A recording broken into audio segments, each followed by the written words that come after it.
เช้านี้ก็คือเก่าแล้วพี่น้องกินโกโก้ฮ้อนเพื่อจะเตรียมตัวออกไปสวนตอนเช้านะจ๊ะ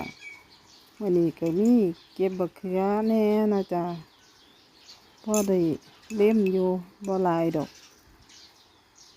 กินโกโก้ฮ้อนๆนะจ๊ะตอนเช้าล่องท้องก่อน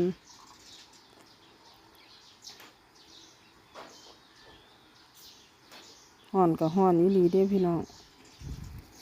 เพราะว่าส่งมาใหม่ๆ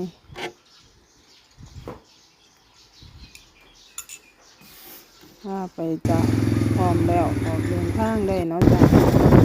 สวนกันไปหาไป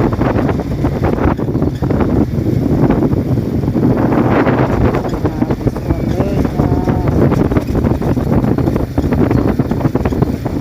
ถ้าเลยภูมิใจนะจ๊ะยามมื้อเช้าสบายสวนไปนะมาหอดจุดหมายแล้วนะจ๊ะก็ได้ทำการรดน้ำผักนะจ๊ะหลังจากเก็บบักเกลือเสร็จก็รดน้ำจ้ะ